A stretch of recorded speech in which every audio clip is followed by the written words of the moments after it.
On a de grandes chances d'être qualifié. Optimiste, Larini l'est aussi dans son attaque. Dans un instant, il va quitter la piste, mais heureusement pour lui, sa qualification, il l'a acquise au tour précédent.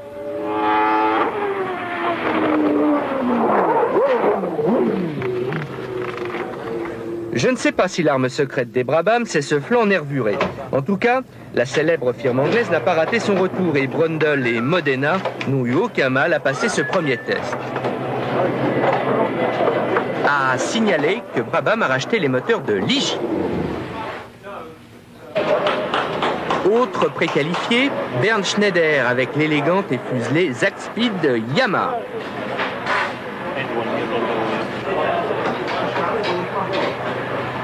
Un bon point au Suisse allemand Foytek, qui bien que découvrant Jacare-Pagua, a réussi à qualifier son Eurobrun. Pas de sponsor sur l'auto, peu importe, Papa Foytek est là.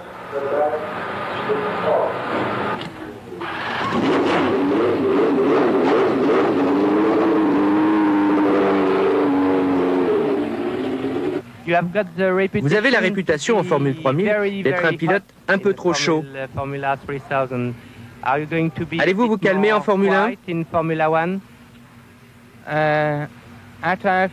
Je conduis toujours aussi vite que possible, mais généralement prudemment. Je ne suis pas un pilote fou. Vous pouvez voir, je ne suis pas un mauvais garçon.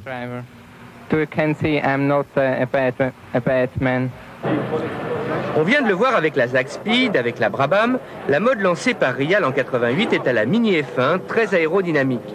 Il n'y a qu'à se pencher sur les dimensions et sur les formes des volants pour comprendre que sortir ou rentrer dans le cockpit nécessite des talents d'acrobate.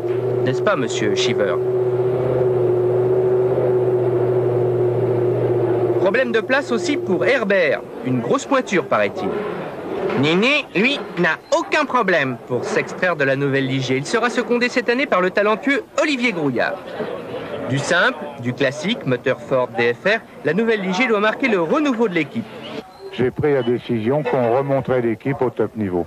Vous dire le temps qu'il faudra, je ne peux pas le dire aujourd'hui, mais je considère qu'il nous faut minimum 1 an et demi pour revenir parmi les meilleurs. Mais je puis vous assurer que nous reviendrons parmi les meilleurs. Frank Derny, ex-Williams, a construit pour Lotus une voiture propulsée par un Jod, monoplace que Piquet a instantanément apprécié. Son coéquipier reste Nakajima. Mais pauvre Nelson, l'amiral a glissé sur le pont de son nouveau bateau. Oui, je me suis cassé les côtes, mais maintenant c'est en voie d'amélioration. Pas de problème pour la course ? Bien sûr, cela me fait encore un peu mal, mais ça va aller. À Automoto, on vous a déjà présenté en long et en large la nouvelle Ferrari conçue et réalisée par John Barnard. Une auto très sophistiquée, peut-être même trop, puisqu'elle est équipée d'une boîte de vitesse à commande électronique. Nouvelle auto, nouveau moteur, nouvelle boîte, nouveau patron. Si on veut gagner, il faut faire quelque chose de nouveau, sinon on a le même matériel que tous les autres. Et je pense que le choix a été très bon. Il nous faudra du travail pour la fiabilité, mais je pense que le projet est très avancé et très bon. Nouvelle également, la caméra qui équipe les Williams Renault. On va revivre enfin la course depuis l'intérieur. Vous êtes à bord de la Williams Renault de Patrese.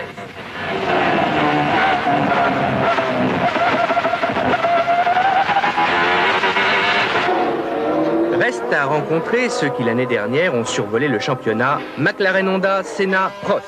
Les vacances semblent leur avoir bien profité, bronzés, détendus, souriants. Ils ne semblent pas trop affectés par les problèmes que semble connaître leur nouvelle voiture. Ayrton, quoi dire à propos de cette nouvelle auto ? Eh bien, c'est une nouvelle voiture. Êtes-vous content ?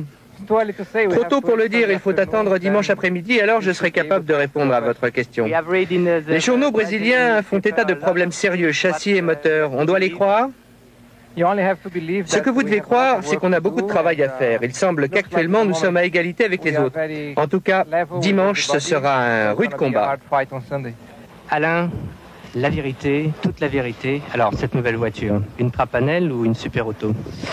Ce sera une super auto. Ce sera une super auto. C'est une voiture qui... Il n'y a absolument aucune raison qu'elle soit moins bien que celle de l'année dernière. Il n'y a absolument aucune raison pour qu'elle soit loupé. Maintenant on connaît à peu près la raison exacte. Le problème c'est que pour se rendre compte des problèmes ici à Rio c'est très difficile. Les pneus se dégradent très rapidement en essai et donc on arrive très mal à travailler convenablement sur la mise au point de la voiture. Et cette voiture on a tourné ici qu'à Rio. Et les essais ont été chauds. Mais contrairement à ce que certains espéraient, pas de révolution dans la hiérarchie. L'écurie McLaren-Honda a encore frappé et très fort, puisque Senna, bien qu'au volant d'une version provisoire de la nouvelle MP4.5, a pulvérisé l'ancien record turbo. Prost, en revanche, n'a réussi à se qualifier qu'en 3e ligne, battu par les deux Williams et Berger. J'ai changé tous les réglages depuis ce matin, j'ai fait tout ce que je pouvais faire sur la voiture et ça ne change rien au comportement de la voiture. Alors que je crois qu'on était très bien. Ce matin, j'ai bien commencé, que le plein ça marchait bien et depuis ça se dégrade petit à petit. Donc je crois qu'il doit y avoir un problème qu'on devrait résoudre pour demain. Mais 5e, Ayrton 1er, c'est un peu loin, c'est dur à doubler ici. Patrese avait créé la surprise vendredi en s'attribuant le meilleur temps. Il n'a pu le défendre hier contre l'assaut de Senna car son moteur l'a lâché. Néanmoins, le V10 Renault a fait impression en se situant d'emblée au premier plan. Seul le Honda lui semble actuellement supérieur, à en juger par les différences de vitesse instantanées enregistrées pendant les essais. Est-ce qu'à l'épreuve de la course, vous avez des craintes, d'autant qu'il y a un moteur qui a cassé samedi? Oui, ça, un moteur qui casse, ce sont des choses qui arrivent. On prend des risques quand on fait de la course à ce niveau-là, on se met aux limites. Donc, ce n'est pas fondamentalement grave, je dirais. Bon, en ce qui concerne la course, c'est autre chose. C'est pas une séance d'essai, c'est long. On va faire notre première course dans des conditions difficiles parce que Rio est un circuit particulier. Sous l'aspect climatique d'abord, très chaud. Ensuite, c'est un circuit où l'on ramasse énormément de gomme, de pneus, donc qui obstruent au fil des tours les radiateurs. Donc de ce côté-là, et pour tout le monde, je dirais, il y aura une difficulté supplémentaire. Encore sonné, à la suite de son accident de la semaine passée, Thierry Boutsen n'a pu donner toute sa mesure. Cependant, son soigneur n'est pas inquiet.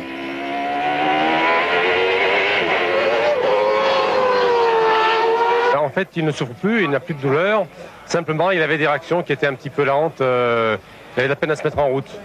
Mais je crois qu'aujourd'hui, il a retrouvé ses moyens et il n'y a pas de problème. On attendait avec curiosité la première confrontation Mansell-Berger. Elle a tourné à l'avantage de l'Autrichien qui a signé le 3e temps alors que l'Anglais devait se contenter du 6e. Les Ferrari, superbes, ont montré qu'elles disposaient d'un potentiel impressionnant, en tenue de route notamment, mais qu'elles étaient encore fort à court de mise au point. Les deux pilotes ont été accablés d'ennui, ce qui ne présage rien de bon pour la course. Pour les Rouges, il est sans doute encore un peu trop tôt. Fortune diverse pour les écuries françaises. Chez Ligier, le bilan est mitigé puisqu'Arnoux est éliminé. En revanche, le néophyte Olivier Grouillard a confirmé tout le bien que l'on pense de lui en se qualifiant au 22e rang sur un circuit qu'il découvrait. Il a impressionné tout le monde par la précocité de sa maturité. On vous a vu vous concentrer beaucoup, très intensément, entre les moments de conduite. Vous avez l'habitude de faire ça ou c'est parce que c'était spécialement difficile? Non, c'est une habitude. Moi, je crois qu'il faut toujours penser à ce qu'on va faire auparavant. Parce qu'après, quand on est dans l'élan, souvent on oublie beaucoup de choses. Alors j'essaie d'y réfléchir un peu avant. Dalmas a tout donné, mais en vain, et Alliot s'est qualifié de justesse, 26e et dernier. L'écurie Larousse-Calmels, faute d'avoir réussi à mettre ses nouveaux modèles en service à Rio, n'a pu fournir à ses pilotes que des voitures bâtardes, assemblant tant bien que mal la coque de l'an dernier au nouveau V12 Lamborghini. En fait, le gros problème de la voiture, c'est non seulement qu'elle est ancienne, mais qu'elle est trop lourde. Oui, non, le problème de la voiture, c'est qu'elle est effectivement très lourde, presque 60 kg au-dessus du poids, et qu'en fait, elle n'avait jamais été prévue pour faire une course. Ça représente quel handicap en termes de chrono, 60 kg? 1 seconde et demie brute, sans être optimiste, à peu près.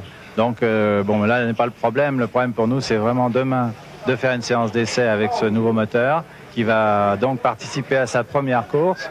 J'ose pas rêver, s'il pouvait terminer, ce serait formidable. Voilà, le décor est planté. McLaren, Honda, Senna, on a déjà vu ça, me direz-vous. Certes, mais la lecture du palmarès nous apprend que Lönderjo Seprost, déjà 5 fois vainqueur sur ce circuit. Alors, malgré sa contre-performance aux essais, eh bien, nous en ferons le favori, non seulement du cœur, mais de la raison aussi.